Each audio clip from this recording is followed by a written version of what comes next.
Halo semuanya, coba deh, pernah nggak sih kalian berhenti sejenak dan mikirin sesuatu yang kita lakuin, ya tiap detik, tiap hari, tanpa henti-hentinya? Betul, bernapas. Ini tuh kayak keajaiban loh, proses otomatis yang bikin kita tetap hidup. Oke, yuk kita bedah bareng-bareng proses luar biasa ini. Coba bayangin ya, kamu lagi jalan-jalan di luar. Terus, dari satu sisi, kecium wangi kue yang baru matang. Enak banget. Tapi, dari sisi lain, kok bau tumpukan sampah ya? Nah, hidung kita itu pinter banget, bisa langsung bedain. Dan tahu nggak, kemampuan mencium inilah langkah paling awal dari seluruh proses pernapasan yang super keren. Tapi pernah kepikiran nggak sih, abis itu udaranya kemana? Terus kenapa juga kita butuh banget sama udara itu? Nah, pertanyaan-pertanyaan ini nih yang bakal kita jawab. Anggap aja kita lagi mau berpetualang masuk ke dalam tubuh kita sendiri buat ngintip rahasia di balik setiap tarikan dan hembusan napas. Oke, siap. Perjalanan kita dimulai sekarang. Kita bakal ikutin satu tarikan napas, dari awal masuk sampai ke tujuannya, lewat sistem pernapasan kita yang luar biasa ini. Nah, ini dia peta perjalanan kita. Sistem pernafasan manusia. Keren ya, semuanya nyambung dengan sempurna. Yuk kita telusuri tiap bagiannya, mulai dari gerbang utamanya dulu, yaitu hidung. Jadi, hidung kita itu fungsinya lebih dari sekedar buat nyium bau loh. Anggap aja hidung ini satpam atau penjaga gerbang pertama tubuh kita. Soalnya, di dalamnya ada rambut-rambut halus yang tugasnya jadi filter, debu, kotoran semua disaring di sini. Sebelum udaranya lanjut jalan lebih dalam lagi. Oke, pemberhentian selanjutnya, faring. Coba deh bayangin faring ini kayak persimpangan jalan yang ramai di tenggorokan kita. Kenapa? Soalnya disinilah jalur buat udara napas ketemu sama jalur buat makanan dan minuman. Efisien banget kan desainnya? Dari faring, udara lanjut turun ke trakea, atau yang biasa kita sebut batang tenggorokan. Nah, dari sini jalurnya pecah jadi dua cabang, namanya bronkus. Satu ke paru-paru kanan, satu ke kiri. Oh ya, kalau ada yang salah masuk, misalnya kamu lagi makan terus keselak, tubuh kita punya refleks batuk yang otomatis langsung nendang benda asing itu keluar. Semua demi melindungi paru-paru kita. Dan akhirnya, udara yang kita hirup tadi sampai juga di tujuan utamanya. Inilah pusat dari semua operasi ini, paru-paru kita. Kalau kita lihat ke dalam paru-paru, si bronkus tadi tuh bercabang lagi, jadi makin kecil dan kecil, persis kayak ranting-ranting pohon. Dan di ujung ranting paling kecil itu, ada jutaan kantung udara mungil yang bentuknya kayak gerombolan buah anggur. Namanya alveoli. Nah, disinilah inti dari semuanya terjadi. Jadi, ingat ya nama ini, alveolus, atau alveoli kalau banyak. Ini dia tempat keajaiban sesungguhnya berlangsung. Yuk kita lihat lebih dekat lagi gimana proses pertukarannya. Oke, sekarang kita sampai ke kenapanya. Kenapa sih kita harus capek-capek bernapas? Jawabannya simple tapi penting banget.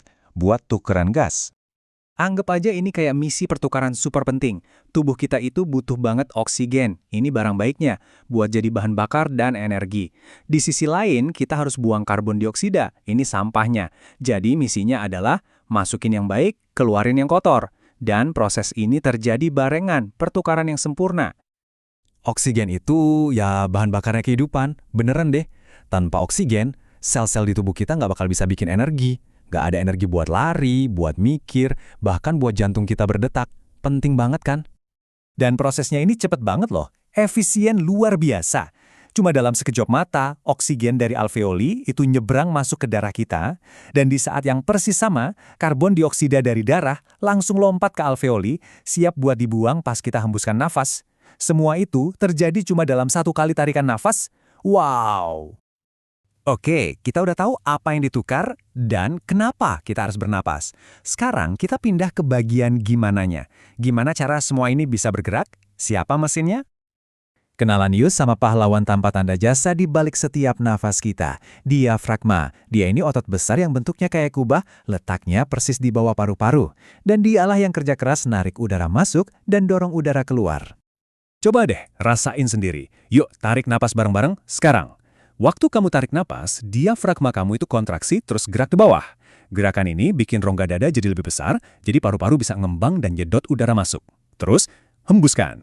Nah, pas hembuskan napas, diafragmanya rileks, gerak lagi ke atas, dan pelan-pelan dorong udara keluar. Dan kerennya, semua ini terjadi gitu aja. Kayak pompa yang ritmis, kerja tanpa henti, siang dan malam. Bahkan pas kita lagi tidur pulas. Kita nggak perlu mikirin sama sekali. Kamu bahkan bisa loh bikin model sederhananya di rumah. Cuma butuh botol, beberapa balon, sama selang, kamu bisa lihat sendiri cara kerjanya. Nanti, pas balon diafragma yang di bawah ditarik, balon paru-paru yang di dalam botol bakal langsung ngembang. Ini cara yang asik banget buat ngebayangin gimana tubuh kita bekerja. Jadi, kita udah jalan-jalan nih ngelihat semua mesin dan proses di balik pernapasan. Sekarang pertanyaannya, terus kenapa semua ini penting buat kehidupan kita sehari-hari? Coba deh renungin angka ini. Sekitar 20.000 kali. Setiap hari. Sebanyak itulah tubuh kita ngelakuin proses pertukaran gas yang rumit ini. Sempurna. Dan kita gak sadar sama sekali.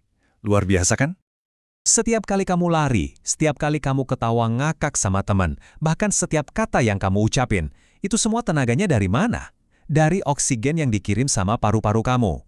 Jadi, napas itu bener-bener mesin yang ngejalanin semua pengalaman hidup kita. Jadi nanti kalau kamu lagi tarik napas panjang, coba deh ingat sejenak perjalanan luar biasa yang barusan kita bahas. Hargai keajaiban kecil ini, pompa tanpa lelah yang ngasih kamu energi buat hidup. Pertanyaannya sekarang, dengan napasmu yang berikutnya, petualangan apa yang bakal kamu jalani? Terima kasih sudah menyimak pembahasan kali ini.